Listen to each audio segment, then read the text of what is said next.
যে নবীর সুন্নত তরিকা মতো জীবনের কাজকর্ম করে সে হাসরের মাঠে নবীর শাফাআত লাভ করে।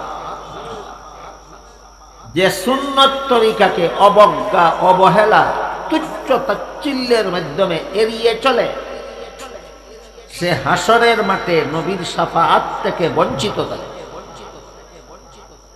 আপনারা কে কে কিয়ামতের দিন নবীর শাফাআত থেকে বঞ্চিত থাকতে চান? আছেন কেউ? নবীর শাফাআত থেকে বঞ্চিত থাকতে চান না শাফাআত পাইতে চান? শাফাআত পাওয়া যায় কোন আমলের দ্বারা? সুন্নত, সুন্নত, সুন্নত।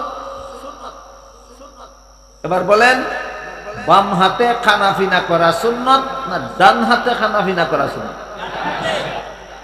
তুমি খামোখা বাম হাতে খানাফিনা করো, সুন্নতের বিরুদ্ধাচরণ করো, হাসরের মাঠে নবীর শাফাআত তোমার নসিবে জুটবে না। তাইলে সংসারের কাজগুলি আমাদের ইচ্ছা মতো করব না আলেমদের কথা মতো করব? আলেমদের কথা মতো করব। সহি শুদ্ধ হওয়ার জন্য না হালাল হওয়ার জন্য? হালাল। অনুরূপ ভাবে পেশাব পায়খানা করাও সংসারের কাজ, কিন্তু হাদিস শরীফে আল্লাহর রাসূল বলেন, ইজা আতাইতুমুল গায়িতা ফালা তাস্তাকবিলুল কিবলাতা ওয়ালা তাস্তাদবিরুহা। হে আমার উম্মত মুসলমানেরা, তোমরা যখন পেশাব পায়খানা করতে যাও কিবলা সামনে নিয়া অথবা কিবলাকে পিছন দিয়া পেশাব পায়খানা করিও না। কিবলাকে ডাইনে রেখে অথবা কিবলাকে বায়ে রেখে পেশাব পায়খানা। তাইলে পেশাব পায়খানা নিজের ইচ্ছা মতো যেমনে মনে চায় তেমনে পেশাব পায়খানা করলে এই পেশাব পায়খানা করাটা হালাল হবে না হারাম হবে? উদাহরণগুলি বুঝে থাকলে বলুন। ধর্মের কাজ আলেমদের কথা মতো করব সহি শুদ্ধ হওয়ার জন্য, কিন্তু সংসারের কাজগুলি আলেমদের কথা মতো করব কেন? ইয়ারফাইল্লাহু আল্লাযীনা আমানু ওয়াল্লাযীনা উতুল ইলমা দারাজাত। وقال رسول الله صلى الله عليه وسلم كن عالما أو متعلما أو مستمعا أو محبا ولا تكن خامسا فتهلك أو كما قال عليه الصلاة والسلام। শ্রদ্ধেয় সভাপতি হযরত উলামায়ে কেরাম, দূর দূরান্ত থেকে আগত সর্বস্তরের মুসলমান ভাইয়েরা আমার,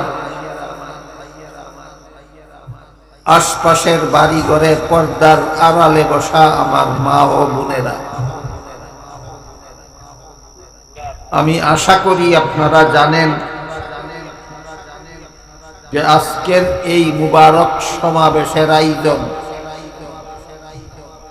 স্থানীয় একটা মাদ্রাসার পক্ষ থেকে করা হয়েছে। তাই প্রথমেই আমরা জেনে নেই যে মাদ্রাসার পক্ষ থেকে এই সমস্ত ইসলামী সম্মেলনের আয়োজন কেন করা হয়। মাদ্রাসা একটা শিক্ষা প্রতিষ্ঠান। এখানে শিক্ষকগণ ছাত্রদেরকে কোরআন হাদিস শিক্ষা দেন, কিন্তু ফাঁকে ফাঁকে ওয়াজ মাহফিল, ইসলামী সম্মেলনের আয়োজন কেন করে? এই প্রশ্নের জবাবটা যে হাদিসের আলোকে বুঝা আমার ধারণা মতে সহজ, এমন একটা হাদিস আমি আপনাদের সামনে তিলাওয়াত করেছি। হাদিসের মর্ম হল রাসূল করিম সাল্লাল্লাহু আলাইহি ওয়াসাল্লাম তার উম্মতের জন্য জাহান্নাম থেকে বাঁচার সর্বমোট 4টা পথ চিহ্নিত করে দিয়েছেন। সাথে সাথে বলে দিয়েছেন 4 পথের বাইরে পঞ্চম কোন পথ জাহান্নাম থেকে বাঁচার মতো নাই। এই 4 পথের প্রথম পথের বিবরণ দিয়া রাসূল বলেন, কুন আলিমান, তুমি আলেম হও। এটা হলো তোমার জন্য জাহান্নাম থেকে বাঁচার 1 নম্বর পথ। আলেম যারা হয়নি তাদেরকে রাসূল বলেন, আও মুতাআল্লিমান, তুমি আলেমের ছাত্র হও। আলেমের ছাত্র হওয়াটা জাহান্নাম থেকে বাঁচার 2 নম্বর পথ। মাদ্রাসায় যারা পড়ান তারা আলেম, তারা 1 নম্বর পথে আছেন। মাদ্রাসায় যারা পড়ে তারা ছাত্র 2 নম্বর পথে আছে। রাসূলের হাদিস মতে আলেমগণ আছেন জাহান্নাম থেকে বাঁচার 1 নম্বর পথে, আর ছাত্ররা আছে জাহান্নাম থেকে বাঁচার 2 নম্বর পথে। কিন্তু আমার মনে হয় আমাদের বর্তমান সমাজের মুসলমানদের প্রতি 1000-এর মধ্যে 999 জন মুসলমান এমন আছেন যারা আলেমও না, আলেমের ছাত্রও না। হয়তো জীবনভর গৃহস্থী নিয়ে ব্যস্ত থাকেন, না হয় ব্যবসা নিয়ে ব্যস্ত থাকেন, না হয় চাকুরি নিয়ে ব্যস্ত থাকেন, না হয় স্কুল কলেজের লেখাপড়া নিয়ে ব্যস্ত থাকেন, সংসারের বিভিন্ন কাজ নিয়ে ব্যস্ত থাকেন, যে কারণে 1000-এর মধ্যে 999 জন মুসলমান আলেম হওয়ারও সুযোগ নাই, আলেমের ছাত্র হওয়ারও সুযোগ নেই। এদের জন্য আল্লাহর রাসূল বলেন, যারা আলেম হওয়ারও সুযোগ নাই, আলেমের ছাত্র হওয়ারও সুযোগ নাই, এদের জন্য রাসূল বলেন, তুমি আলেমের কথা মনোযোগে শোনো এবং আলেমের কথা মতো জীবন যাপন করো। এটা তোমার জন্য জাহান্নাম থেকে বাঁচার 3 নম্বর পথ। হাদিসটা এ পর্যন্ত যতটুকু বলা হইল, যারা শুনেছেন বুঝেছেন,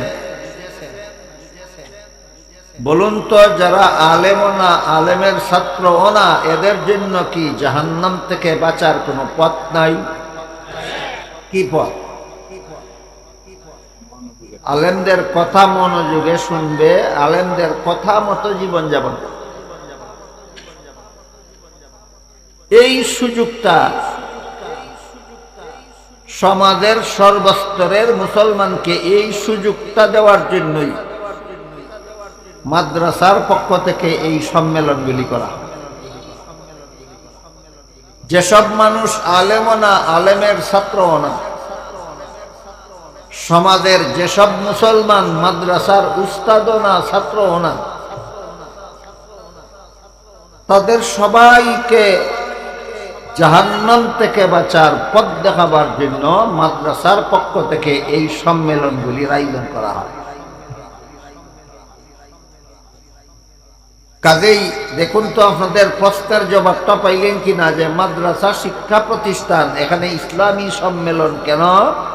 যারা আলেমও না, আলেমের ছাত্রও না, তাদেরকে জাহান্নাম থেকে বাঁচার পথ দেখাবার।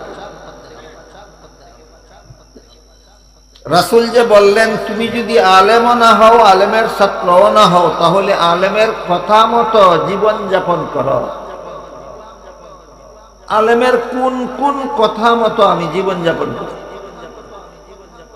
এই বিষয়ে ব্যাপকভাবে সমাজে আলোচনা হয় না। সে কারণে অনেক মুসলমান জানেন না যে আলেমের কোন কোন কথা মতে আমার চলতে হবে। কেউ মনে করেন নামাজ রোজা ইবাদত বন্দেগীর বেলায় আমার আলেমের কথা মতো চলতে হবে, আর আমার সংসারের কাজ আমার ইচ্ছা মতে করা যাবে। এই ভুলে নিমজ্জিত বর্তমানের এই সমাজ। হয়তো নামাজের সময় আলেমকে জিজ্ঞেস করেন কিভাবে নামাজ পড়ব বলে দিন, হজ করার সময় জিজ্ঞাসা করেন কিভাবে হজ করব বলে দিন,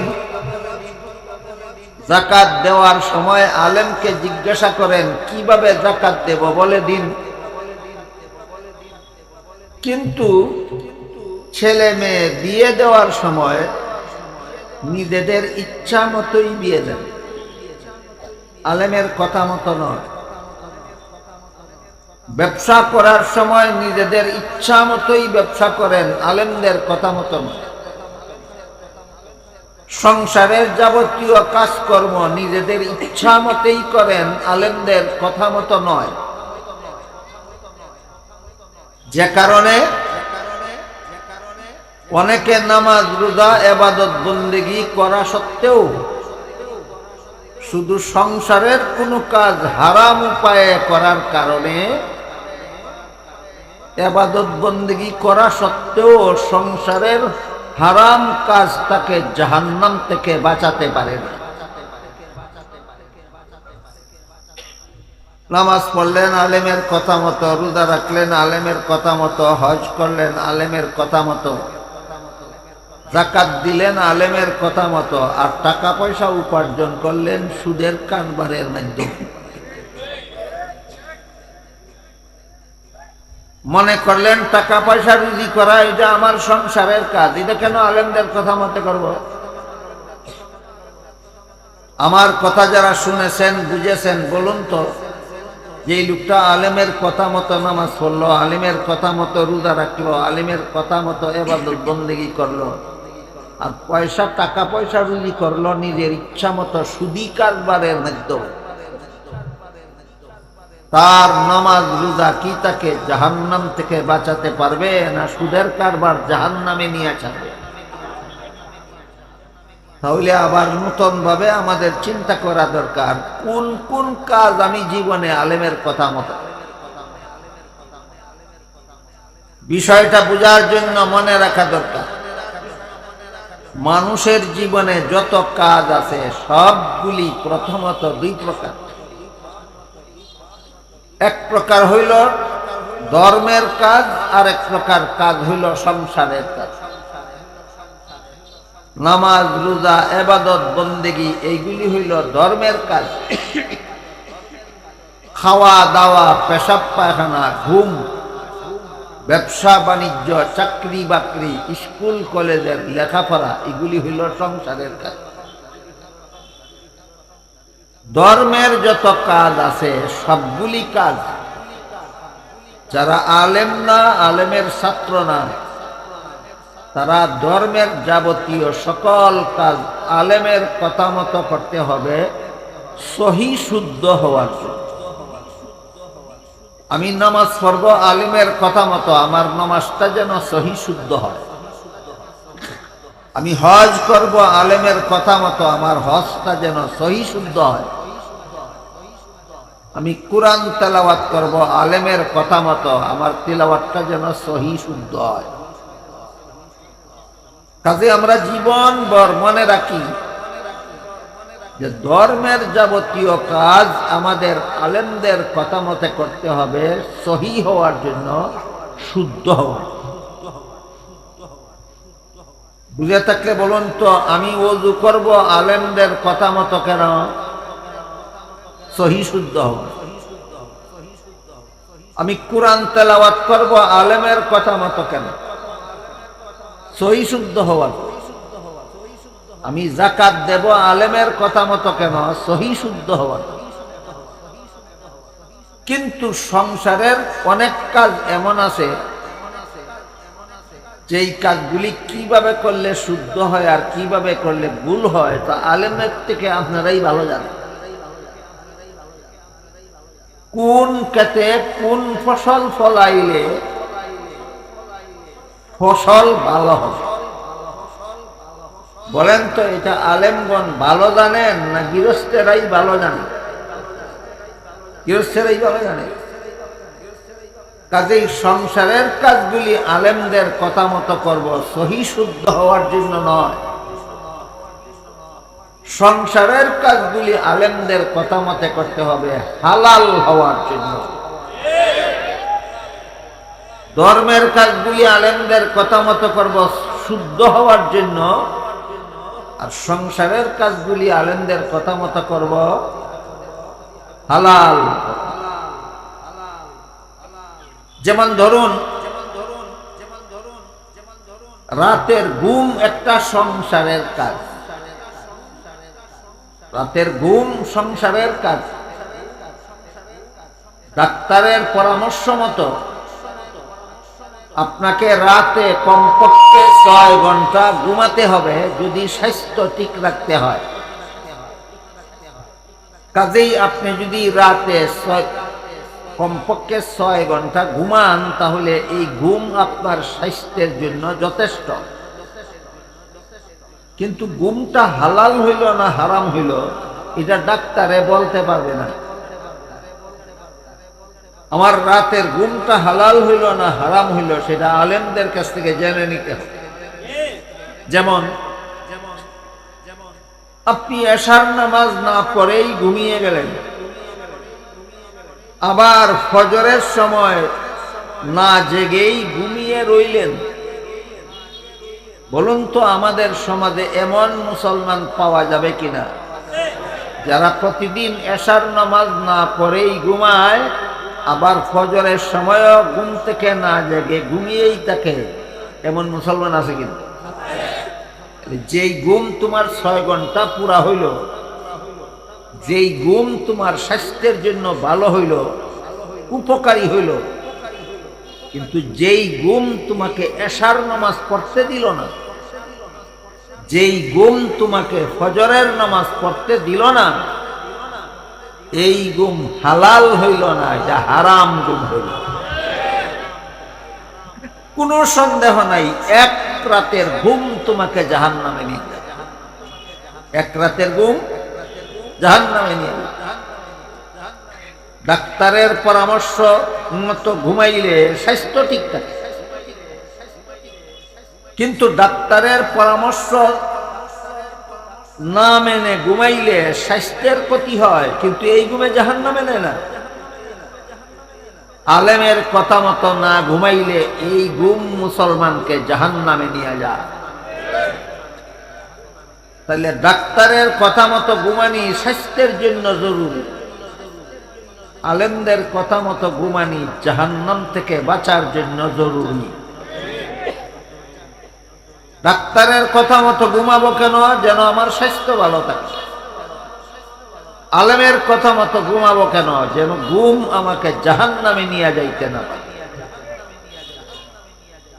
অনুরূপ ভাবে খাওয়া দাওয়া সংসারের কাজ, কিন্তু হাদিস শরীফে রাসূল করিম সাল্লাল্লাহু আলাইহি ওয়াসাল্লাম বলেন, যেই ব্যক্তি বাম হাতে খাওয়া দাওয়া করে তার সাথে শয়তানে খাওয়া দাওয়া করে।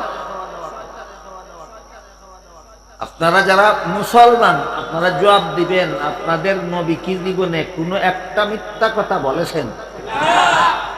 তাহলে নবী যে বললেন যে বাম হাতে খায় তার সাথে শয়তানে খায়, এই কথাটা কি মিথ্যা? আছে কি বাংলাদেশ এমন মুসলমান যারা বাম হাতে চা খায়, বাম হাতে বিস্কুট খায়? তাহলে তোমার এই খাওয়াটা বৈধ না অবৈধ?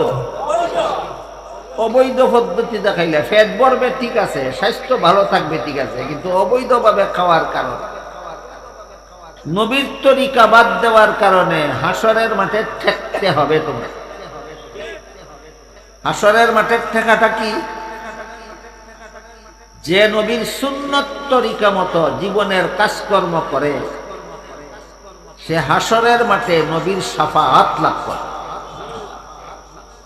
যে সুন্নত তরিকাকে অবজ্ঞা, অবহেলা, তুচ্ছ তাচ্ছিল্যের মাধ্যমে এড়িয়ে চলে সে হাসরের মাঠে নবীর শাফাআত থেকে বঞ্চিত থাকে। আপনারা কে কে কিয়ামতের দিন নবীর শাফাআত থেকে বঞ্চিত থাকতে চান?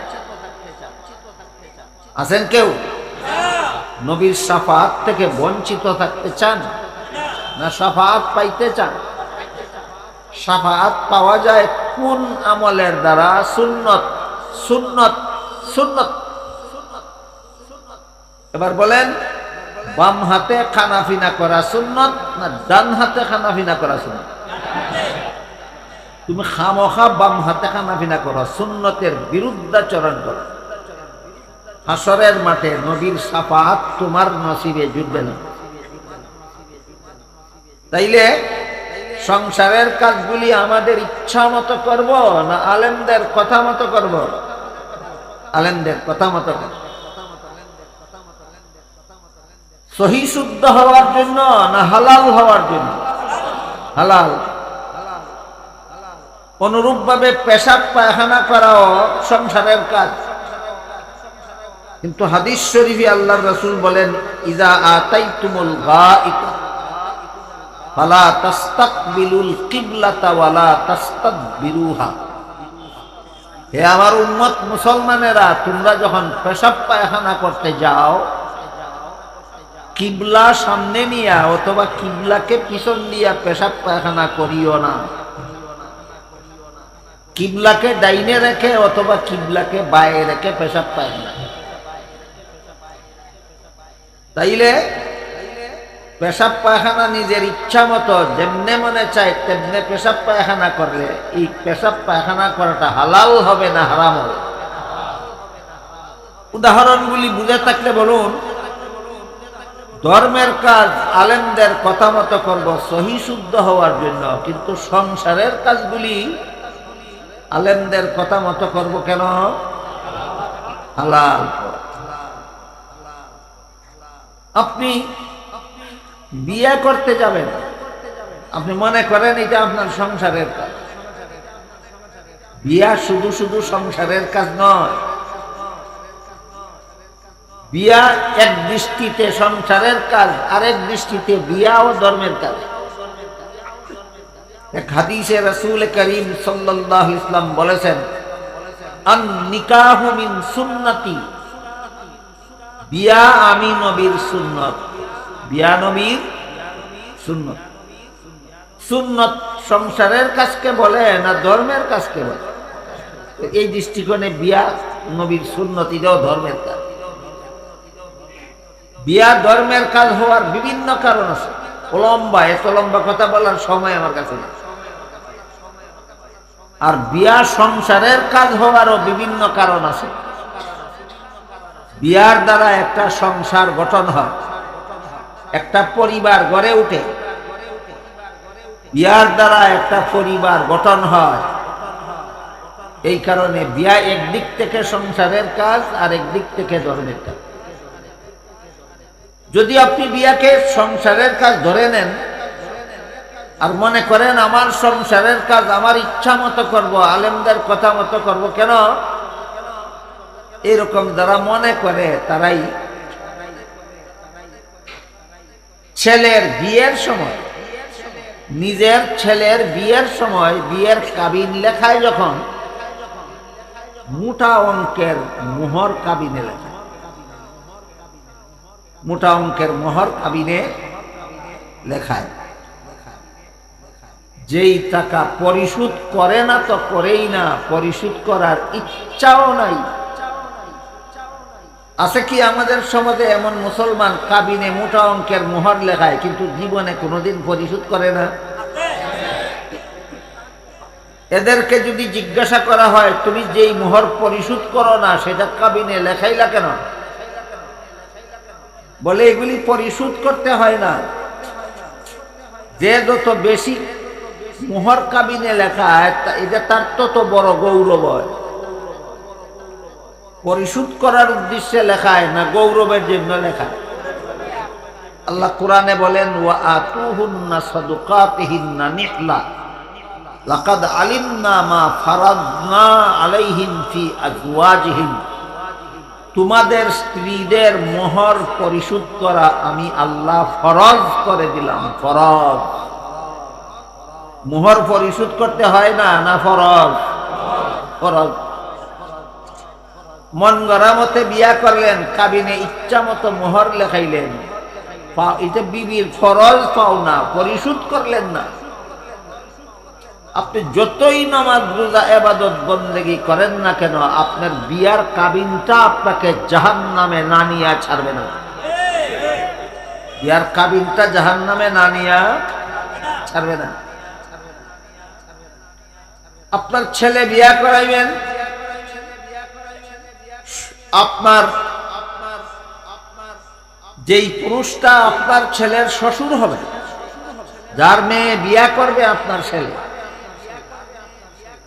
ওই ছেলের ভবিষ্যৎ শ্বশুরের সাথে আপনি চুক্তি করলেন, বায়না করলেন, আপনার ছেলেকে যে আমার মেয়ের কাছে বিয়ে দিবেন, আমাকে একটা প্রাইভেট কার কিনে, আমার ছেলেকে একটা প্রাইভেট কার কিনে দিতে হবে, আমার ছেলেকে একটা হুন্ডা কিনে দিতে হবে, আমার ছেলেকে বাজারে একটা দোকানের ভিটা দিতে হবে, আমার ছেলে ব্যবসা করে তাকে 5 লাখ টাকা পুঁজি দিতে হবে। এরকম অনেকেই অনেকটা মেয়ের বাবার কাছ থেকে চুক্তি করে আদায় করে কিনা, এটাতে বাংলা ভাষায় কয় যৌতুক। বাংলা ভাষায় কয় যৌতুক। আল্লাহর বিধান মতে একটা ছেলে একটা মেয়ে বিবাহ বন্ধনে আবদ্ধ হওয়ার কারণে মেয়ের বাবার কাছে ছেলের কোনো প্রাপ্য থাকে না, ছেলের কাছে মেয়ের অনেকগুলি প্রাপ্য থাকে। মোহর ছেলে দিতে হবে মেয়েকে, এটা ফরজ। কিন্তু মেয়ের বাবা 1 পয়সাও যৌতুক দিবে না, এটা ফরজ নয়, এটা হারাম। যৌতুক নামের হারাম উপার্জন এই দেশের কোন মুসলমান ছেলে বা ছেলের বাবা করে কিনা? কেন করে? মনে করে এটা আমার সংসারের কাজ, আমার ইচ্ছা মতো করব। এইভাবে যদি ইচ্ছা মতো কাবিন লেখান, এইভাবে যদি ইচ্ছা মতো যৌতুক গ্রহণ করেন, আপনার নামাজ রোজা ইবাদত বন্দেগী আপনাকে জাহান্নাম থেকে বাঁচাতে পারবে না। যৌতুকের টাকা আপনাকে জাহান্নামে না নিয়ে ছাড়বে না। আপনার ছেলের বউয়ের মোহরের দাবির টাকা আপনাকে জাহান্নামে না নিয়ে ছাড়বে না। সুতরাং সংসারের কাজগুলিও আমাদের আলেমদের কথা মতে করতে হবে, সহি শুদ্ধ হওয়ার জন্য না হালাল হওয়ার জন্য। এবার দেখুন, স্কুল কলেজের লেখাপড়াটাও সংসারের কাজ। মাদ্রাসার লেখাপড়া সংসারের কাজ নয়, মাদ্রাসার লেখাপড়া ধর্মের কাজ। আপনারা কি মনে করেন কুরআন হাদিস শিক্ষা করা সংসারের কাজ না ধর্মের কাজ? জ্ঞান বিজ্ঞান শিক্ষা করা সংসারের কাজ। জ্ঞান বিজ্ঞান স্কুলও শিক্ষা দেওয়া হয়, এটা সংসারের কাজ। কুরআন হাদিস মাদ্রাসায় শিক্ষা দেওয়া হয়, এটা ধর্মের কাজ। কাজে স্কুল কলেজের লেখাপড়া সংসারের কাজ। এই বলে আপনি আলেমদের কথা মতো স্কুলে পড়বেন না, কলেজে পড়বেন না, ভার্সিটিতে পড়বেন না, মন গড়া মতো স্কুল কলেজ ভার্সিটিতে পড়বেন, কোনো সন্দেহ নাই আপনার স্কুল কলেজ ভার্সিটির পড়া আপনাকে জাহান্নামে না নিয়ে ছাড়বে। যেমন ভাবে সংসারের অন্যান্য কাজ করেও জাহান্নাম থেকে বাঁচতে হলে আলেমদের কাছ থেকে জেনে হালাল পদ্ধতিতে করতে হবে, ঠিক তেমনি ভাবে স্কুল কলেজের লেখাপড়া সংসারের কাজ। কিভাবে স্কুল কলেজে লেখাপড়া করলে হালাল হয় আর কিভাবে করলে হারাম হয়, আলেমদের কাছ থেকে শুনে তাদের কথা মতো স্কুলে পড়তে হবে, কলেজে পড়তে হবে, ভার্সিটিতে পড়তে হবে। যারা স্কুলে পড়ার জন্য কিভাবে পড়লে হালাল হয়, কিভাবে পড়লে হারাম হয় জানতে চায় না, নিজেদের ইচ্ছা মতোই স্কুল কলেজ ভার্সিটিতে লেখাপড়া করে, কোনো সন্দেহ নাই। হাই স্কুল কলেজ ভার্সিটি লাগবে না, প্রাইমারি স্কুলের পড়াই তোমার কলিজার টুকরা ছেলে মেয়েকে জাহান্নামে নিয়ে যাবে। দেখেন দেখেন, টিকবে ঠিক একটু পরে বলেন, আগে একটু বুঝে নিন।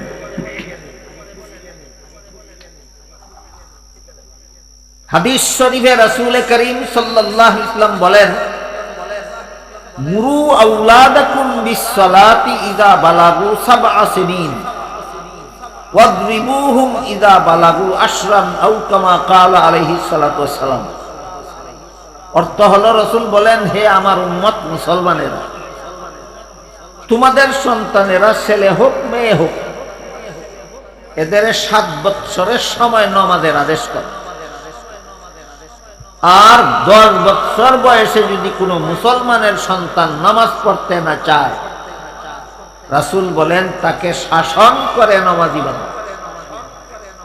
প্রত্যেকটা মুসলমান মা বাবা তার ছেলে মেয়েকে 7 বৎসরের সময় নামাজের আদেশ করবে, বলবে নামাজ পড়ো। তাহলে আমার ছেলেকে যদি 7 বৎসর বয়সে নামাজ পড়ো বলতে হয়, তাহলে নামাজ শিক্ষা দেওয়ার বয়স হবে 14 বছর না 7-এর আগে? তাইলে এবার বলেন, নবীর হাদিসের দ্বারা কি সাব্যস্ত হইল? প্রতিটি মুসলমান ছেলে মেয়েকে নামাজ শিক্ষা দেওয়ার বয়স কবে? 7 বৎসরের আগে।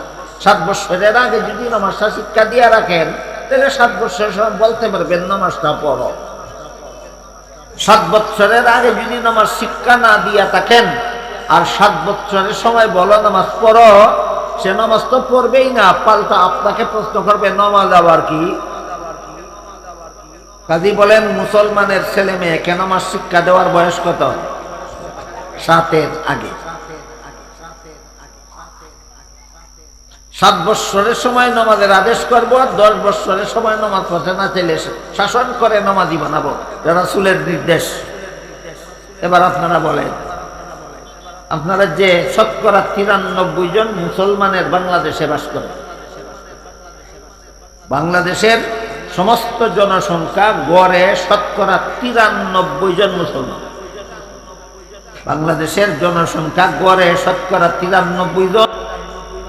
শিক্ষা জাহান্নামে যাওয়ার পথ নয়, শিক্ষা ব্যবস্থা। প্রাইমারি স্কুলে আপনার ছেলে 1, 2, 3, 4, 5, 6, 7, 8, 9, 10, 11 শিখে। প্রাইমারি স্কুলে আপনার মেয়ে কল আর ম কলম, কল আর ম কলম, কল আকার লা কলা শিখে। এগুলি শিখলে জাহান্নামে যেতে হবে? যেতে হবে না। তুমি কলম শিখো, কলা শিখো, গাছ শিখো, মাছ শিখো, ফুল শিখো, ফল শিখো, ইতিহাস শিখো, ভূগোল শিখো, বিজ্ঞান শিখো, বাংলা শিখো, ইংরেজি শিখো, অঙ্ক শিখো, একটাও জাহান্নামে যাওয়ার পথ নয়। জাহান্নামে যাওয়ার পথ হইল বেনামাজি হওয়া। তাহলে স্কুল কলেজের পড়াটা জাহান্নামে যাওয়ার পথ, না শিক্ষা ব্যবস্থাটা জাহান্নামে যাওয়ার পথ? কাজেই এই শতকরা 93 জন মুসলমানের বাংলাদেশের স্কুল কলেজ ভার্সিটির শিক্ষা ব্যবস্থা জাহান্নামে যাওয়ার পথ কেন হইল? মন গড়া ব্যবস্থা করেছে, আলেমদের কথা মতো নয়। প্রাইমারি স্কুলের শিক্ষা ব্যবস্থাটা যেন জাহান্নামে যাওয়ার পথ না হয়, এর জন্য যদি আলেমরা জিজ্ঞাসা করে প্রাইমারি স্কুলের শিক্ষা ব্যবস্থাটা চালু করতো, তাইলে আলেমরা বলতেন যে তুমি প্রাইমারি স্কুলের ছাত্রদেরকে বাংলা সাহিত্য পড়াও, ব্যাকরণ পড়াও, ইংরেজি সাহিত্য পড়াও, গ্রামার পড়াও, তুমি প্রাইমারি স্কুলের ছাত্রদেরকে ইতিহাস পড়াও, ভূগোল পড়াও, বিজ্ঞান পড়াও, গণিত পড়াও, বাধা নাই, শুধু 1 ঘন্টা রাখো নামাজ রোজা ইবাদত বন্দেগী শিখার জন্য, উযু গোসল পাক নাফাক শিখার জন্য 1 ঘন্টা রাখো, আর বাকি 6 ঘন্টায় তুমি সবগুলি পড়াও। 1 ঘন্টা উযু শিক্ষা দেওয়ার জন্য, গোসল শিক্ষা দেওয়ার জন্য, নামাজ শিক্ষা দেওয়ার জন্য, পাক নাফাক শিক্ষা দেওয়ার জন্য। এইগুলি বৎসরের পর বৎসর পড়তে হয় না, একাধারে কয়েক মাস পড়লেই একটা ছেলে একটা মেয়েকে নামাজ শিক্ষা দিয়া পাক্কা নামাজি বানানো যায়। যেমন সহজ একটা উদাহরণ দিই, আপনারা অনেকেই জানেন উজুর 4 ফরজ। কত ফরজ? মুখ ধোয়া, হাত ধোয়া, মাথা মাসে করা, পাউজু। উজুর 4 ফরজ, আর 7 কারণে উজু ভেঙে যায়। উজুর ফরজ 4টা, উজুর ভঙ্গ 7টা।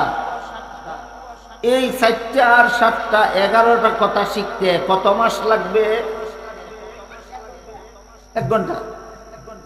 নমাজের ফরজ 13টা, শিখতে বেশির থেকে বেশি 13 দিন লাগবে। নমাজের ওয়াজিব 15টা, শিখতে বেশির থেকে বেশি 15 দিন লাগবে। 19 কারণে নামাজ ভেঙ্গে যায়, শিখতে বেশির থেকে বেশি 19 দিন লাগবে। নামাজে সুন্নত আছে 28টা, শিখতে বেশির থেকে বেশি 28 দিন লাগবে। উদাহরণ বুঝে থাকে বলুন, উজু গোসল নামাজ রোজা শিখার জন্য বৎসরের পর বৎসর দরকার, না সপ্তাহে 1টা ঘন্টা যথেষ্ট? সপ্তাহে 1টা ঘন্টা প্রাইমারি স্কুলের ছাত্র ছাত্রীদের জন্য রাখো, যেন উজু গোসল পাক না পাক নামাজ রোজা শিখতে পারে। তাহলে এই স্কুলের লেখাপড়া মুসলমানের কলিজার টুকরা সন্তানকে জাহান্নামে নিতে পারবে না। কিন্তু এতটুকুও নাই কেন?